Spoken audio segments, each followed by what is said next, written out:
Death Jr. is a game released for the PlayStation Portable in North America on August 16, 2005 by the company Backbone Entertainment, and it was published by Konami. You play as the Grim Reaper's teenage son named Death Jr. So what is this game about, and is it any good? In this video I will be doing an in-depth review of this game and also share my opinions about it, so sit back and prepare to tear apart my opinions in the comment section like I know some will. Come at me, bro.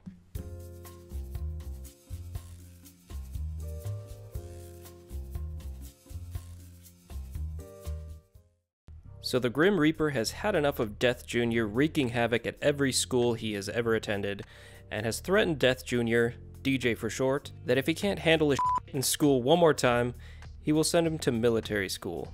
I have a feeling the military could actually benefit off of having DJ on their side. He wields a ton of weapons that can tear demons apart like butter, but I digress.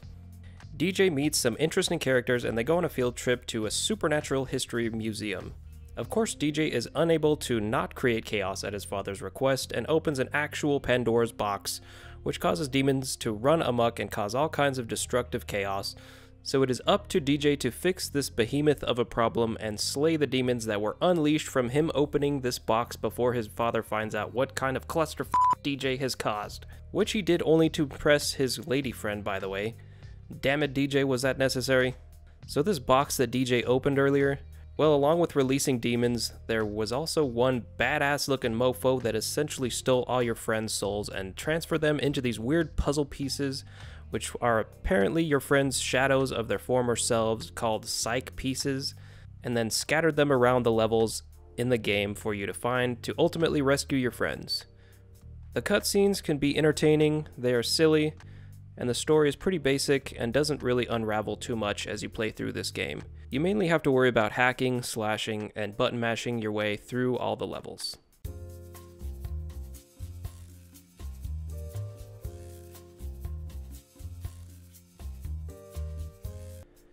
First off, I think it might go without saying that the lack of a second analog stick has plagued the PSP system since its launch, but that doesn't mean I love it any less. However, this hinders the control that you could have over the camera in this and a large portion of games on the platform.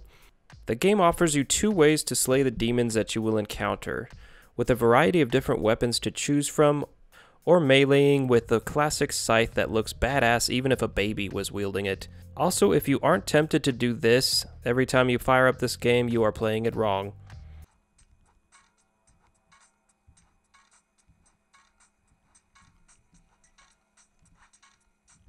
Killing enemies with a scythe is pretty satisfying. You can button mash to your heart's desire. There's really no timing to the scythe slashing, plus it gives you a cool and useful helicopter maneuver by jumping and holding down the X button while in mid-air, which will save your ass on multiple occasions.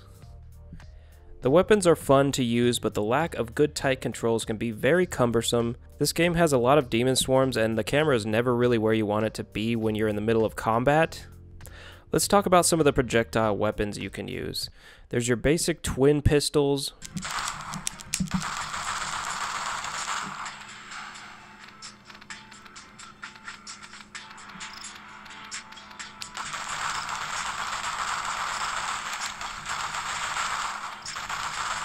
freeze gun,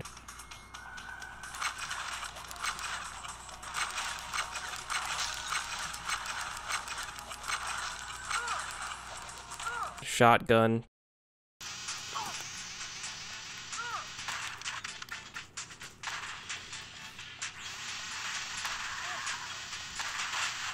chain gun,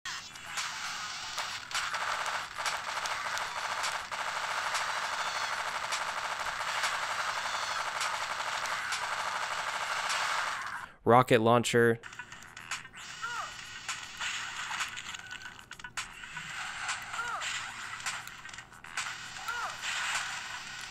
electric gun,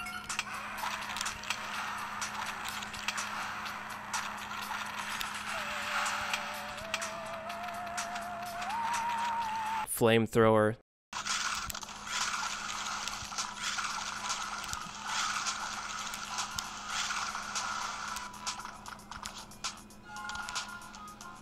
C4 hamsters that squeak out one final squeal for life before exploding into your enemies, causing significant damage.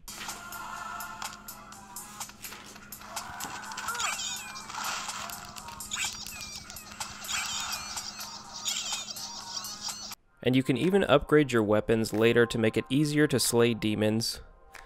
There is a lock-on mechanic that can really help with camera issues, but doesn't solve them by any means. It is often very hard to lock on to baddies, even with the ability to hit the L shoulder button, which snaps the camera angle directly behind DJ. You can also go into first person to aim and fire at things, which never really comes in handy for much, but I think it's kind of fun to play around with, I guess. And if you hold down the triangle button, DJ will do a roll in any direction that you move the analog stick in. Also, in my opinion, not a very useful mechanic in combat. Too many demons can still hit you with glowing, homing projectiles straight from the bottom of hell. Stopping to roll ain't gonna do shit. DJ does have a shield which you can engage by holding the triangle button, and I did find it very useful in combat. It essentially gives you more HP in the form of a blue overlay bar on the top of your health bar. One of the mechanics I enjoy is that you have to collect a certain amount of souls before you can enter the next area. This adds some challenging gameplay at times because you don't always have enough souls to move on to the next room, and will sometimes die from the swarms of enemies before you have enough souls to move on. Another thing I enjoy is that a lot of the environment is destructible, and racking up combos by destroying shit and enemies can help fill up your ultimate gauge, which summons Pandora to help you with her powers and send dark forces back to the underworld where they came from. In other words, they take a massive damage hit, and if they don't die, any leftover enemies will be slowed down so that you can have time to open another can of whoop-ass. This can be extremely useful when in a bind. The platforming in this game can be fun, but it can also be mind-numbingly annoying if you're just trying to beat the level and move on. When I play this game, I die more from falling into the lava than from enemy attacks, which often while playing makes me want to quit early. It's not very satisfying to finally master a platforming area in a level of this game, because half the time I just feel like I stumbled through it using up several of my lives, bouncing from my ass hitting the lava and sending DJ upward in sheer pain from a butt burn and landing on the next available slave surface. This game has a decent amount of hidden collectibles in the game. They are pretty fun to collect and are not too hard to find. Along with destroying things, the more hidden collectibles you collect, the more it affects your final report card grade for each level. This actually gives a pretty good reason to go out of your way to collect them unless you don't care about your grade. The grade gives you widgets depending on how well you do, which you can turn in for weapon upgrades. This game does take some practice to get good at, and to help you along the way there are some checkpoints to save your progress in each level if you die, namely at each eyeball fleshy door thing, which is nice.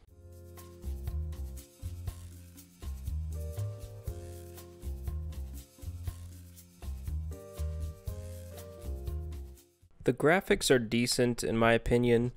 A lot of the levels can be dark, making it tough to see where you need to go next. I do like the way the demons look. There are a lot of different varieties of enemies and they look pretty threatening. And there are some juggernauts that can have you on the edge of your seat when trying to defeat them. I also like the color scheme. This game can feel a lot like a Tim Burton film as far as the aesthetics. The cutscenes, like most games, look better than the gameplay. But overall, I enjoy how this game looks. There are big blobs of flesh like residue on the ground and walls. A lot of the doors are made of this bloody, fleshy material and have eyeballs lodged inside of them, and the levels do have a variety of different aesthetics, as each one has sort of a theme. It is a pretty dark looking game, and it is overall fun to look at.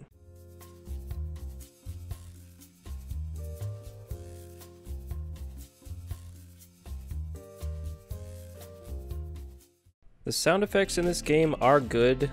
The weapons all have unique noises when using them, and of course you gotta love the squeak that emanates from a hamster C4 right before exploding. The scythe also has a pretty satisfying sound when you unsheath it. The music isn't that memorable. It's not bad, it's just not memorable. There really isn't anything that will be stuck in your head a few hours after you're done playing. That said though, I did really enjoy listening to the music. It is pleasant to listen to as you are playing through the levels of the game.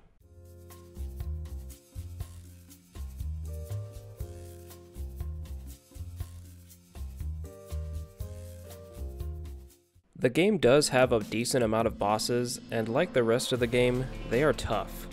However, I found most of them pretty satisfying once you figure out how to beat them, because there's a lot of like environmental things you have to interact with and figure out and mess with and die and try again and die and try again and die and try again, and trial and error type of situation going on with the bosses. But they were really fun and each one was unique.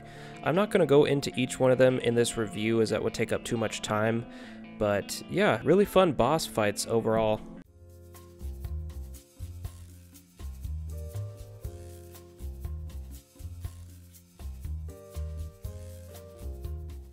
So is this game worth purchasing and playing? I'll be honest, I usually only play 2 or 3 levels by the time I sort of give up or get bored, but I have to also say that the more I played it, the better I got, and that kind of made me want to play it a little bit more, because the better you get, the more satisfying it becomes as you beat levels. I didn't mention before that this game is actually really hard, at least I don't think. It's not Dark Souls hard, but it's not easy to beat levels, and they can be lengthy as well. You will die a lot, and you will probably die more just from the platforming in the game more than the actual enemies. This is again partly due to the shitty camera controls that cause the camera to be fixated behind you and make you jump in the wrong direction while platforming. And again, if I didn't stress this enough, the platforming in this game is nightmare fuel. Every time I go into any level, I start to dread jumping from platform to platform, trying to time everything perfectly so I don't land in the lava. Again, the camera angle plagues this game, rendering the platforming sections of the levels not enjoyable. So those are my main complaints about the game. The controls can be incredibly frustrating, and the camera angle is damn near impossible to control, which is a big deal. But to the average gamer, I would say that this game is worth purchasing and giving a good playthrough. There is some substance to the game, and you will probably get at least a good 25 to 30 hours out of it, or even more depending on your playstyle. Like say, for example, if you're a completionist and want to go back through all the levels and try to find each collectible to get a perfect score. The levels are really fun overall. Each one is pretty unique, and as I said before, most of the bosses are fun. Not all of them, as I had a lot of trouble and almost threw my PSP across the room when trying to beat some of them because I kept dying. But if you feel like relaxing and button mashing your way through demon-ridden, action-packed levels, it is worth it. The game goes for around $10 at the time of this recording, and to me, like I said, I think it's worth checking out, and it does make a good addition to any PSP enthusiast's collection. This video's comment shoutout goes to Spike, who said, "Never, I repeat never, sell or trade your games to GameStop. It is not worth it." I completely agree. And if you'd like to have your comment shouted out on my channel, all you have to do is comment on my next video. And also make sure you subscribe and hit the bell notification so you know when I go live. I do a lot of live streams and stream a lot of newer games like Overwatch. I'm thinking of streaming Apex Legends soon. So yeah, if you'd like to help me out, just subscribe and don't forget to hit that like button if you enjoyed. Thank you all so much for watching, and I'll catch you guys in the next video.